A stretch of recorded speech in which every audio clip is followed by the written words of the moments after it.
ओम गणेशाय नमः। नमस्कार, मैं अविनाश सिंह। आज हम बात कर रहे हैं चंद्रमा के द्वादश भाव के फल के विषय में। चंद्रमा जो कि आपके मन है और बुद्धि, विचार, इन सब का विचार किया जाता है आपके चंद्रमा से। यदि चंद्रमा आपके दो स्थान में पड़े हों तो मानसिक रूप से आप परेशान होते हैं जीवन पर्यंत। विशेष रूप से चंद्रमा यदि किसी प्रकार से पीड़ित भी हों, पीड़ित ऑलरेडी हैं लेकिन नीच राशि के हों या अंश बल से कमज़ोर हों। अंश बल से कमज़ोर मतलब यदि 12 से 18 तक हों, या 12 से 18 नहीं, आप 10 से लेकर 22 मानिए। ये मैंने दोनों ही राशियों के लिए बताया, सम और विषम। यदि सम राशि में है अथवा विषम में, बीच में हो तो ज़्यादा बेहतर है, 15-16 के डिग्री के पास हो। यदि 15 डिग्री या 16 डिग्री के चंद्रमा है और पूर्णिमा के आसपास के हैं, पूर्णिमा के एक दिन आगे पीछे हो या 2-3 दिन आगे पीछे के हों, शुक्ल पक्ष या कृष्ण पक्ष के द्वितीय या तृतीय तक, अथवा शुक्ल पक्ष में द्वादशी से लेकर पूर्णिमा या कृष्ण पक्ष से पंचमी तक। आमतौर पे 10वीं तिथि तक माना जाता है। कृष्ण पक्ष की अष्टमी या 10वीं तक भी लोग कहते हैं, लेकिन ऐसा नहीं है। कृष्ण पक्ष को पूरी तरह से ही अशुभ माना गया है, 15 दिन पूरे। लेकिन चंद्रमा जब तक पूरी तरह से गोल दिखाई पड़ते हैं आकाश में तो उसको मानिए आप पूर्णिमा से 2-3 दिन आगे पीछे ज़्यादा बली होंगे। तो डिग्री से और पक्ष बल दोनों से ही यदि आपके चंद्रमा बली हैं तो मानिए कि यदि दो स्थान में भी बैठे हैं तो आप उतने मानसिक रूप से पीड़ित नहीं होंगे जीवन में जितने कि अच्छे भाव में बैठ के भी, केंद्र और त्रिकोण में बैठे हुए चंद्रमा भी, या धन भाव में बैठे हुए चंद्रमा, लाभ भाव में बैठे हुए चंद्रमा भी यदि पीड़ित हैं, यानी 8 नंबर की गिनती पर लिखे हों, अंश बल से सम और विषम के हिसाब से देखिए कि मृत हों या वृद्ध हों। यदि चंद्रमा ग्रह का बलाबल देखिए मृत अवस्था में है या फिर वृद्ध अवस्था में है तो भी, या डिग्री से दोनों में चेक कर लीजिए। सम राशि में अगर है तो कम डिग्री वाला और बहुत अधिक डिग्री वाला दोनों ही खराब है। बिल्कुल न्यून 1 से लेकर 30 डिग्री ही देखना है आपको। तो 1 से लेकर 7 डिग्री तक हो या 25 से 30 डिग्री हो, सम और विषम के हिसाब से चेक करिए। तो डिग्री से या नीचे के होके बैठे हैं तो वो ज़्यादा ही पीड़ित हैं, भले वो केंद्र और त्रिकोण में हो। तो चंद्रमा का आपका बल देखना आवश्यक है। वो अलग बात है कि इन सभी भावों में कहाँ के भावपति होके बैठे हैं, ये भी महत्वपूर्ण है। शुरू करते हैं। मैं भावों के हिसाब से भी बता दूंगा, राशि के हिसाब से किस भाव के स्वामी होके द्वादश में बैठे हैं, उसके हिसाब से मैं फल बता दूंगा। शुरू करेंगे। चंद्रमा के लिए वन लाइनर कहूँगा तो रतौंधी का नाम सुना होगा आपने। रतौंधी जैसे बीमारियां स्त्री जातिकाओं को देते हैं यदि द्वादश भाव में बैठे हों, यानी कि दिन में दिखाई नहीं देता है ऐसे जातक को। और पुरुष जातक के लिए भी आँखों की ही परेशानी कही गई है, आँखों की परेशानी, ये भी आँख से ही संबंधित है। स्त्री जातिकाओं के लिए भी रतौंधी जो है, तो ये तो आपका एक सामान्य शब्द हो गया। इसके अतिरिक्त 2-3 और बातें कही गई जो कि शुभ नहीं है, जैसे कि आलसी होना या फिर लोगों द्वारा अपमानित होना। यदि 12वें में चंद्रमा है तो आपको सम्मान प्राप्त नहीं होगा समाज में, और आप स्वयं, जो भी जातक है जिसके द्वादश में चंद्रमा है, उसको स्वयं को दूसरों से द्वेष करने की आदत होती है। द्वेष रखता है वो दूसरों से। तो ये कुछ चीज़ें हैं जो कि चंद्रमा के विषय में कहा गया है। अब देखते हैं चंद्रमा यदि यहाँ पे द्वादश भाव में ही है, मैंने बताया है कि द्वादश भाव या किसी भी दो स्थान में, छठे, आठवें, 12वें में, तीनों में से किसी में भी कोई भी ग्रह है, विशेष रूप से शुभ ग्रह, पाप ग्रह है तो ठीक है, कुछ ग्रह छठे में, कुछ आठवें में, कुछ द्वादश में भी ठीक फल देते हैं, जैसे कि बुध हैं, बुध आठवें में या 12वें में भी शुभ फल दे देते हैं, षष्ठ में भी ठीक फल देते हैं, बुद्धि से व्यक्ति काम करता है। लेकिन चंद्रमा का अष्टम भाव में होना मानसिक रूप से व्यथित ही करता है। द्वादश में भी वही, आपके द्वादश भाव में भी वही फल है। तो यदि दो स्थान का ही स्वामी बन के बैठे, जैसा कि मैंने बताया था सूर्य के लिए कल, द्वादश में बैठे हों लेकिन षष्ठ के स्वामी होके बैठे हों या अष्टम के स्वामी होके बैठे हों, षष्ठ के स्वामी होके द्वादश में बैठेंगे तो हर्ष नाम का राजपुरुष महायोग बनाएंगे। राजपुरुष तो नहीं, लेकिन हाँ राजयोग बनाएंगे, राजयोग बनाएंगे। अब ये आपके लिए बुरा फल नहीं देंगे। यदि बली भी हैं, इनकी अवस्था बली है, वृद्ध नहीं है, मृत नहीं है, अंश बल से भी मजबूत हैं और पक्ष बल से भी बली हैं, तो अगर छठे के स्वामी होकर द्वादश में बैठे हैं तो ये हर्ष नाम का राजयोग बनाएंगे आपके लिए और सब ही शुभ फल देंगे। हालांकि यहाँ भी कोई क्रूर ग्रह हो तो ज़्यादा अच्छा है, शुभ ग्रह के लिए उतना नहीं कहा जाता, क्योंकि ये भाव आपका व्यतीत करने वाला है। आपका मन, चंद्रमा मन होते हैं, द्वादश भाव आपके खर्च का भाव है। ऐसे जातक का दिमाग जो होता है बहुत ज़्यादा अधिक खर्च करने वाला होता है और लुटाने वाला होता है कि वो समेट के रख नहीं सकता चीज़ों को, बहुत अधिक व्ययी होता है और बहुत अधिक व्यय होने के कारण इसके पास धन संचय नहीं होता। और धन संचय नहीं होना मतलब आप दरिद्र हैं, दरिद्र योग नहीं बन रहा है यहाँ पर, लेकिन फिर भी ऐसे जाता कि जिसके खर्च करने की बहुत, हाँ ये है कि बहुत से ऐसे भी लोग होते हैं जो खर्च करते हैं तो उनकी आमदनी भी अधिक होती है। आमदनी अधिक है तो खर्च आप कर रहे हैं, तो उस मामले में अच्छा है। वो तब होगा जब ये षष्ठ के स्वामी होकर बैठ जाए, किसी तरह राजयोग बना दें या अष्टम के स्वामी होकर बैठ जाए। यदि अष्टम के स्वामी होकर ही बैठे हों चंद्रमा आपके द्वादश में, तो फिर ये आपके लिए सरल नाम का राजयोग बना देंगे, सरल नाम का राजयोग। अब ये भी अच्छा है आपके लिए। अब ये आपके लिए दीर्घायु बनाने वाला योग होगा, क्योंकि अष्टम आयु भाव है, अष्टम से राजयोग बन रहा है। अष्टमेश चंद्रमा है, अष्टमेश चंद्रमा हो या सूर्य हो, उनका कोई दोष नहीं होता अष्टमेश होने का। तो ये आयु भाव के स्वामी होकर द्वादश में बैठे हैं व्यय भाव में, लेकिन चूंकि द्विस्थानी स्वामी होकर द्विस्थान में है, सरल नाम का राजयोग बना रहे, तो अब आपकी आयु बढ़ जाएगी, आयु में वृद्धि करेंगे। हाँ, चंद्रमा आपके बली ही होने चाहिए।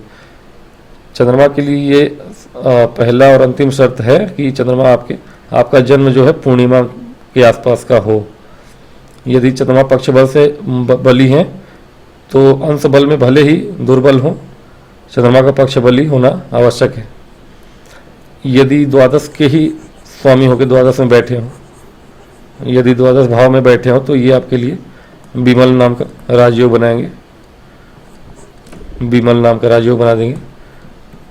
अब ये आपके खर्च को सदुपयोग में लगाएंगे। मोक्ष का भाव है ये द्वादश भाव, अंतिम मोक्ष भाव है, त्रिकोण कह सकते हैं आप, जो मोक्ष त्रिकोण है, मोक्ष त्रिकोण का अंतिम पड़ाव है ये। तो इस भाव में बैठा हुआ चंद्रमा आपका दिमाग कहीं ना कहीं यदि राजयोग बना रहा है तो धर्म कर्म में लगेगा। फिर आप धार्मिक हो सकते हैं, बहुत ज़्यादा आध्यात्मिक हो सकते हैं, आध्यात्मिक होंगे और आपका मन जो होगा वो थोड़ा सा साधु या फकड़ी वाला होगा। ठीक है, तो इस तरह के यदि राजयोग बन रहे हैं तो ऐसा होगा। यदि राजयोग नहीं बन रहा है, दुर्योग बन रहा है, तो फिर बात अलग हो जाएगी। दुर्योग इन तीनों की जगह हर जगह दुर्योग ही देखने को मिलेगा। यदि लग्न के स्वामी होकर बैठे हैं द्वादश में तो अवयोग बनाएंगे, अवयोग। दूसरे घर के स्वामी होकर द्वादश में बैठे हैं तो आपके निस्वह योग बनाएंगे, निस्वह। ऐसा जब तक अपने परिवार कुटुंब से द्वेष करते रहता है, इसकी वाणी कटु होती है, ये आपके दुर्योग बनेंगे। तृतीय भाव से यदि तृतीय भाव के स्वामी होकर द्वादश में बैठ गए तो मृति नाम का दुर्योग बना देंगे। मृति नाम का दुर्योग, आप आलसी, बहुत ही आलसी होंगे, आप कठिन परिश्रम करने में आपको सदा ही क्रोध आएगा, और भी बहुत सी चीज़ें। चतुर्थ भाव के स्वामी होकर अगर बैठ जाए आपके द्वादश भाव में तो ये आपके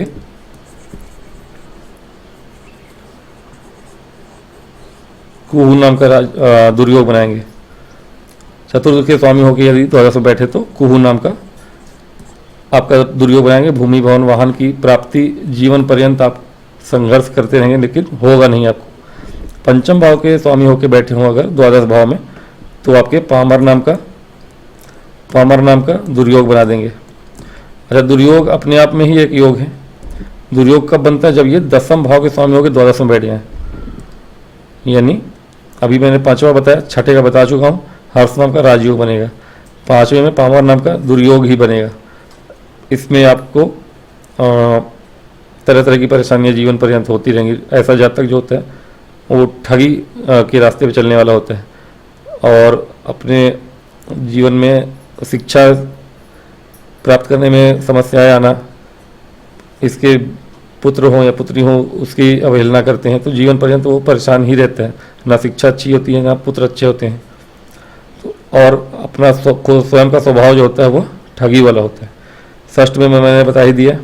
सप्तम में हो तो भी दुर्योग बना देंगे। दुष्कृति नाम का दुर्योग बना देंगे। सप्तम में भी आपका व्यवसाय कभी चलेगा नहीं, आप चलाना चाहेंगे भी तो सिर्फ व्यय होगा आपका, लेकिन आय नहीं होगा। तो ये चीज़ें हैं। अष्टम में आपका राजयोग ही बना रहे, सरल नाम का बताया मैंने। नवम भाव यानी भाग्य भाव के स्वामी होकर दसम भाव में बैठे हो, द्वादश भाव में, तो ये निर्भाग्य योग बनाएंगे, यानी ऐसा जातक भाग्यहीन होता है। दसम के स्वामी होकर बैठे तो जैसा मैंने बताया दुर्योग बनाते हैं, इसे कहते हैं आपको दुर्योग। ये असली वाला दुर्योग है, यानी दसम का कर्म क्षेत्र है आपका दसम भाव, और कर्म भाव के स्वामी होके और द्वादश भाव में बैठे हो तो आप दुर्योग कहते हैं इसको। ऐसा जातक जो होता है कर्महीन हो जाता है। और एकादश भाव के स्वामी होके बैठे हो तो आपको दरिद्र योग बनाते हैं, दरिद्र योग। अब ये सारे योग बन रहे हों, बुरे वाले योग बन रहे हों आपके में, और मान लीजिए ये एक प्रकार का बुरा योग बना लेकिन 2-3 प्रकार के राजयोग भी बन रहे हो तो इस बुरे योग का प्रभाव जीवन में उतना देखने को नहीं मिलता, लेकिन मिलेगा जरूर, प्रभाव आपके जीवन में होगा जरूर। ये सारी चीज़ें आपको ध्यान में रखनी चाहिए कि आपके किस भाव के स्वामी हो गए, चंद्रमा कहाँ पे विराजमान है। दूसरी चीज़, बली हैं अथवा नहीं। यदि बली हैं तो अच्छी बात है, शुभ हैं, उच्च के हैं, यानी यदि ये वृषभ राशि में बैठे हों, द्वादश भाव में ही है, वृषभ राशि में है और अंश बल से भी अच्छे हैं, 15-16 डिग्री पे हैं, और पूर्णिमा का जन्म है आपका, तो ये मानिए कि आपको जो है एक तरह से राजयोग की तरह फल देंगे। हो सकता है कि द्वादश भाव में बैठे हो, अष्टम और षष्ठ के स्वामी होकर बैठे हो तो अच्छी बात है, होगा, हालांकि होगा नहीं। वृषभ यहाँ 2 नंबर लिखा है तो यहाँ पे लिखेगा, यहाँ पे आपका 10 होगा, यहाँ पे 8 होगा, तो किसी भी प्रकार से आपके अष्टम और षष्ठ के स्वामी हो नहीं सकते। अगर उच्च के हैं तो अष्टम और षष्ठ के स्वामी कब होंगे? जब आपके या तो षष्ठ भाव में 4 नंबर लिखा हो, 4 यहाँ लिखा होगा तो यहाँ पे मकर राशि आएगी, या फिर 4 नंबर यहाँ लिखा हो तो यहाँ पे नीच के हो जाएंगे। तो अगर अष्टम से बन रहा है, अष्टमेश होकर बना रहे हैं, 4 के बाद 5, 6, 7, 8, तो ये तो नीच के हो जाएंगे। तो ये राजयोग जो होगा, ये राजयोग बनेगा ठीक है, लेकिन आपका मन में सदैव परेशानियां रहेंगी, मानसिक पीड़ा रहेगी आपको, क्योंकि नीच के चंद्रमा हुए यहाँ। तो ये राजयोग भी जो मैंने बताया कि आयु में वृद्धि करेंगे, लेकिन आप जीवन पर्यंत बहुत सी उलझनों में आपका बुद्धि मन परेशान रहेगा। हो सकता है कि आप आध्यात्म की ओर रुख करें आध्यात्म की ओर रुख तब करेंगे जब यहाँ के ही स्वामी बैठे बने हों, तो वो ज़्यादा आपके लिए लाभदायक होगा। किसी प्रकार से यदि ये यहीं पे बैठे हों, यानी आपका सिंह लग्न हो, सिंह लग्न में चंद्रमा स्वराशि के द्वादश भाव में बैठेंगे। यदि किसी प्रकार से इनके ऊपर केतु की दृष्टि पड़ रही हो, 3 दृष्टि होती है केतु की, तीनों में से कोई दृष्टि पड़े या गुरु की दृष्टि पड़े, तब तो मान लीजिए, हालांकि गुरु की दृष्टि अष्टम भाव से पड़ेगी तो हाँ ये एक और योग बनेगा ऐसा जातक। अष्टम से अगर गुरु की दृष्टि पड़े या केतु की भी, पंचम दृष्टि दोनों के पास है, केतु है या गुरु अष्टम भाव से देख रहे हैं, तो ये मान चलिए कि ये आध्यात्म योग बनाएंगे। गुप्त चीज़ों में मन लगाने वाला या अपने शास्त्रों को जानने वाला, शास्त्र के नॉलेज को लेने वाला, या फिर ज्योतिष और अकल्ट साइंस के विषय में पढ़ाई करने वाला हो सकता है ऐसा जातक। तो चंद्रमा का ऐसा कुछ प्रभाव होगा आपके द्वादश भाव में। जो हो सकता था मैंने थोड़ी बहुत चीज़ें बता दी हैं, और पूरी तरह से डिटेल नहीं बना सकता है, बहुत ज़्यादा बड़ा वीडियो बनाएंगे। इतना नॉर्मल प्रभाव, एक जनरल प्रेडिक्शन मैंने बता दिया कि चंद्रमा आपके द्वादश में है तो क्या क्या आपके साथ घटनाएं घट सकती हैं, किस हालात में। तो आज के लिए मैं इतना ही कहूँगा, इस वीडियो में इतना ही। मिलूंगा नेक्स्ट वीडियो में। यदि वीडियो पसंद आए तो लाइक करिए, अच्छा लगे, कोई नॉलेज मिले तो लाइक करिए, सब्सक्राइब करिए। विनती है मेरी। ओम गणेशाय नमः। नमस्कार।